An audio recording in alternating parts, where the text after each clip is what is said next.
साथियों नमस्कार, कैसे हैं आप सब लोग? मजामा केम छो कसा आहे? आप सबको जय श्री राम, जय बालाजी की। साथियों, जो टॉपिक आज पढ़ाऊंगा ये आपके राइट से जुड़ा हुआ है। ऐसा देखा गया है हिंदुस्तान में कि एक स्पेसिफिक जोन, हम एग्जांपल ले लेते हैं पंजाब का। लड़कियां शादी के बाद अक्सर विदेश जाके जो है सेटल होने में विश्वास रखती है। वो कहती है पंजाब में है ही क्या जी, इंडिया में है ही क्या जी, जो कुछ भी कैरियर अपॉर्चुनिटी है वो विदेशों में।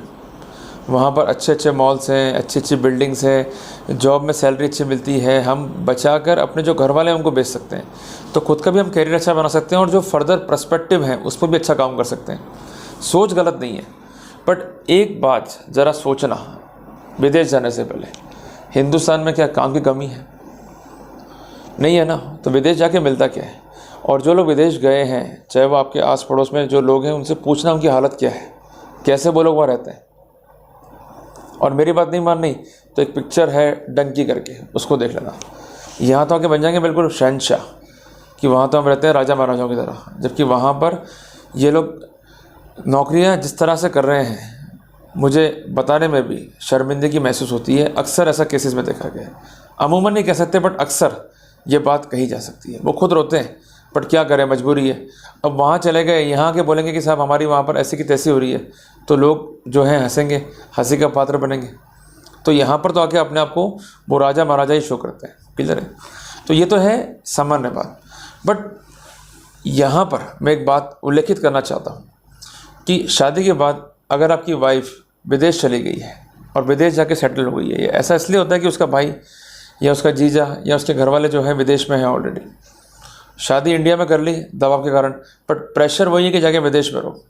अब हस्बैंड बेचारा परेशान हो गया कि करे क्या, अब भाई तो विदेश जाके बैठ गई, अब ना विदेश जा पा रहा है ना उसको बुलाया जा रहा है, तो करे क्या, किस तरह अपने राइट्स को इन्फोर्स करे और किन किन बातों को ध्यान में रखते हुए उसको जो है आगे बढ़ना पड़ेगा। ये आज के डिस्कस के मुख्य बिंदु है। साथियों, मैं आपको पूरी बात समझाऊं, एक स्टोरी जो है हम लेते हैं। एक कपल है, मिस्टर ए और मिसेस बी करके। इनकी शादी हुई वर्ष 2000 में। एग्जाम्पल ले रहे हैं हम, do not take it personal, example ले रहे हैं, ठीक है जी। शादी के बाद इनकी हैप्पी मैरिटल लाइफ रही, सब कुछ ठीक रहा, और शादी के 2 महीने बाद ही वाइफ जो है निकल ली कनाडा। उसका कहना था कि इंडिया में कुछ भी नहीं है, जो कुछ है कनाडा में है, और उसने वहाँ पर अपना कैरियर बनाना भी शुरू कर दिया। हस्बैंड फ़ोन कर रहा है, हस्बैंड से कह रही है तुम चिंता मत करो, मैं तुमको विदेश बुलवा लूँगी। डॉक्यूमेंट से मंगवा रही है, बट क्या करती है चालाकी से कि तुम्हारे डॉक्यूमेंट्स ही इनकम्प्लीट हैं, तुम विदेश तो नहीं आ पाओगे भाई, डॉक्यूमेंट्स को पूरा करो। अब हस्बैंड बेचारा डॉक्यूमेंट्स भेजे जा रहा है और ये लिखे जा रही है कि डॉक्यूमेंट्स जो है कंप्लीट करो। बेचारा मतलब कैसे खेल खेलती है हमारे साथ में ये, और बेचारे हम भी समझ नहीं पाते हैं। और आप चाहे वेब सीरीज़ देखो चाहे पिक्चरें देखो, सब में थीम एक ही मिलेगा आपको कि जब जब धोखा दिया है लड़कों को तो लड़कियों ने दिया है। ऐसा कोई लड़का नहीं मिलेगा आपको जिसने लड़की को जो है धोखा दिया हो। और लड़का अपनी बंदी, इसको बंदी बोलते हैं आप लोग, मैं तो आपकी भाषा में बात कर रहा हूँ, कि तरफ बहुत समर्पित मिलेगा आपको। और जैसे ही उसकी बंदी को लगा कि बंदा जो है अब किसी काम कर्म का नहीं रहा, इसके बाद जो है पैसा ख़त्म हो गया, ये मुझ पर जो है मेरी क्षमता के अनुसार एक्सपेंड नहीं कर सकता है, तो अल्टीमेटली वो बंदी जो है आपको छोड़ देगी। तो इसलिए प्रेम मोहब्बत करने के समय या करते समय इस बात को अश्योर कर लो कि जिसके साथ प्रेम मोहब्बत की जा रही है वो इसको डिज़र्व करती है या नहीं। आप एक प्रभु की आराधना कर रहे हो तो वो भी डिज़र्व करते हैं, और जो आपको वो रिटर्न में देंगे जिसको आप एक्सपेक्ट ही नहीं कर सकते हो। और एक आप ऐसे दुष्ट लड़कियों की आराधना कर रहे हो, उनकी वंदनाएं कर रहे हो, इनके पीछे भाग रहे हो। कई लोग तो ऐसे हैं लड़के हमारे कि अपने झगड़ा कर लेंगे पेरेंट्स से कि तुमने हमारे लिए किया ही क्या, ये तक कह देंगे उनको, और सिर्फ उस लड़की के लिए जो 4 चवन्नी है, और भविष्य में जाकर उस लड़के को छोड़ देगी। थोड़ा सा अकल रखो भाई, आज अपने माता पिता हैं, उन्होंने अपने को बड़ा करा है, काबिल बनाया है, उनकी रेस्पेक्ट करो। ये लड़कियां तो आज हैं, कल नहीं है। और दूसरी बात ये है कि कलयुग के समय में इनके जो हरकतें हैं वो काफ़ी जो है कॉम्प्लेक्स हो चुकी हैं। ये आपके पास सिर्फ इसलिए आ रही है कि आपके पास पैसा है, नाम है, फेम है। जिस दिन वो निकल गया तो ये भी निकल लेगी, ध्यान रख लीजिए। तो जैसे माया का प्रभाव है ना, तो ये बेसिकली माया है, ये मान के चलना। साथियों, इस केस में वाइफ जो है जब चलेगी फाइनली कनाडा, तो आराम से वहाँ रह रही है, जॉब कर रही है, और in the mean while husband को मालूम पड़ा कि she has taken the Canadian citizenship. पर लेके नहीं आ रही हस्बैंड को, मैं आ रही हूँ, आ जाऊँगी, तुम चिंता मत करो। अल्टीमेटली एक लंबे टाइम का अरसा बीत गया और हस्बैंड जो है परेशान हो गया, पर वाइफ जो है लौट के नहीं आई। वो लौट के आएगी भी क्यों, उसको फ़र्क भी क्या पड़ता है, क्योंकि उसको तो केवल शादी करनी थी नाम के लिए, कि उसको केवल एक स्टेटस मिल जाए और उस स्टेटस के बेसिस पे वो आगे चले जाए, और जो आगे की वर्किंग्स हैं उसमें कोई भी हर्डल्स जो है उसको पता नहीं हो। क्योंकि इनका तक बेसिक पैटर्न है कि अगर ज़्यादा हस्बैंड करता है, होशियारी करता है, तो करना कुछ नहीं है, महिला आयोग है या कमीशंस बने हुए वेरियस, उसमें शिकायत डाल दो, हस्बैंड अपने आप जो है भुगतता रहेगा। तो कुल मिला के इसलिए मैं कहता हूँ कि अलर्ट रहो, अगर अलर्ट नहीं रहोगे तो मारे जाओगे। साथियों, यहाँ पर वाइफ जो है जब दोबारा लौट के आई तो आते ही वापस झगड़ा शुरू। इसके अलावा उसने कंपेल किया हस्बैंड को, भाई तू इंडिया छोड़ दे और कनाडा आ जा, और तू अपने माता पिता को भूल जा, जॉब को भूल जा, सब कुछ भूल जा, क्लियर है, और मेरे साथ अगर रहना है तो मेरी शर्तों पर रहना पड़ेगा। जब हस्बैंड ने मना कर दिया तो फिर से झगड़ा शुरू। अल्टीमेटली हस्बैंड को छोड़ा, वापस निकल लिए कनाडा। उसको मालूम पड़ गया भाई आप किसी काम करूँगा नहीं है, ये पति है, गुलाम नहीं। दोनों में अंतर है भाई। पति होना एक स्टेटस है, गुलाम होना आपकी नाकामी का परिचायक है। साथियों, हस्बैंड ने फिर मजबूरी में जो है डिवोर्स केस फाइल किया। अब यहाँ पर डिवोर्स केस तो फाइल हो गया, पर एक बात ध्यान रखना कि अगर आपकी पत्नी विदेश में और आपका एड्रेस ही नहीं है तो संबंध तामील कैसे कराओगे, ये एक प्रैक्टिकल इशू है। तो वहाँ पर व्हाट्सअप, ईमेल के जरिए भी जो है आप तामील करवा सकते हो, और नए कानून में इसकी परमिशन है। और इसके अलावा जहाँ भी आपकी वाइफ अभी है या रह रही है, उसका एड्रेस आपकी जानकारी में होना चाहिए। मैं खासकर बात कर रहा हूँ उस पर्सपेक्टिव में जहाँ वाइफ विदेश में, अदरवाइज संबंध तामील नहीं हुए तो केस आपका वैसे ही पेंडिंग रह जाएगा लंबे टाइम तक। तो जब भी आप केसेस फाइल कर रहे हो तो उसके दोनों एड्रेसेस जो है दे के रखो। इंडिया में जो उसका पता है जहाँ पर इसके वेल विशर रह रहे हैं वो भी दो, और जो विदेश में जहाँ रह रही है पता वो भी दो। तामिल कहीं भी हो, काम हो जाएगा अपना। क्योंकि अगर संबंध को नहीं ले जा रहे हैं तो संबंध को ऑफिस करने के प्रोविज़न सीपीसी में है, तो उसका भी फ़ायदा मिल जाएगा आपको। साथियों, हस्बैंड का यहाँ आरोप था कि मेरी वाइफ जो है नॉन विलिंग है इन द मैरिज। क्योंकि विलिंगनेस तब दिखती कि जब वो कॉपरेट कर रही है, आराम से रह रही है, और वो चाहती है कि उसका पति जो है साथ में रहे। वो चाहती नहीं है, वो चाहती है कि पति नहीं, उसको गुलाम चाहिए, जो नहीं चलेगा।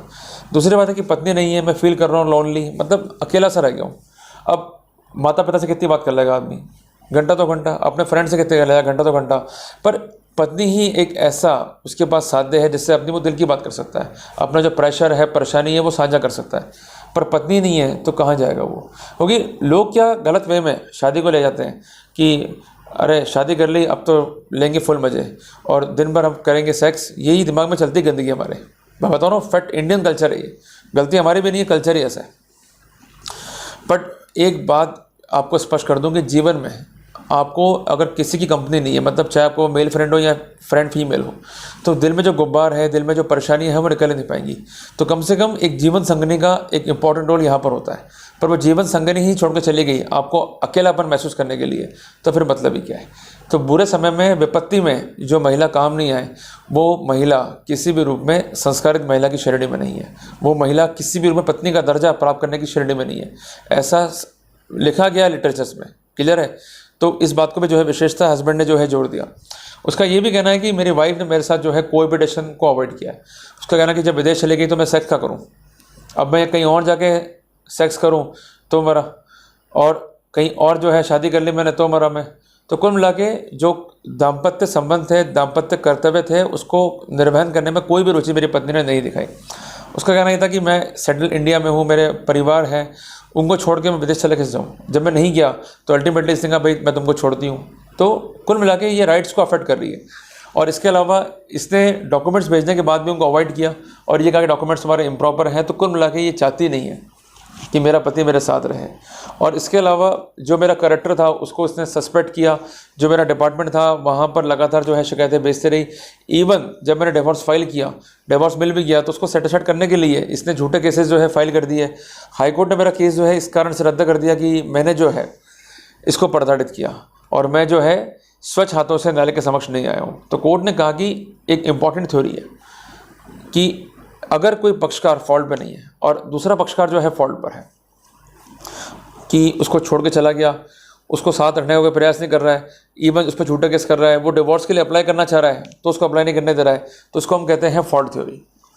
और नो फॉल्ट थ्योरी का बेनिफिट उसको मिलेगा कि जिसका कोई गलती नहीं हो और वो इस कॉन्सिक्वेंस को जो है फेस कर रहा है जस्ट कि वाइफ जो है उसके साथ एक इल बिहेवियर कर रही है। तो कोर्ट ने कहा कि यहाँ पर लंबे समय से अलग रहने के कारण एक कॉन्सेप्ट ऑब्जर्व हुआ है जिसको हम कहेंगे डेजर्शन, परित्याग करना। और इसके अलावा दोनों के मध्य इस तरह की स्थितियां हैं कि कोई प्लीजेंट एटमॉस्फेयर नहीं दिखाई देता है कि भविष्य में ये एक साथ रह पाएंगे या मैरिज को जो है कंटिन्यू कर पाएंगे। हस्बैंड ऑलरेडी फ्रस्ट्रेटेड है, डिप्रेशन का मरीज हो चुका है और उसको प्रॉपर कोएबिटेशन नहीं मिला है, प्रॉपर इंटरकोर्स नहीं मिला है, तो जो मैरिज का पर्पस था, जो इंस्टीट्यूशनल बेसिस था, वही फेलियर हो गया। तो कोर्ट ने look into the fact circumstances जो है हस्बैंड को यहाँ पर डिग्री ऑफ डिवोर्स ग्रांट कर दिया। तो कुल मिला के इंपॉर्टेंट जजमेंट है। अगर इस तरह के फैसले हमारे पक्ष में हैं तो हम कह सकते हैं कि मेंस राइट अभी भी जिंदा है और जिंदाबाद रहेगा।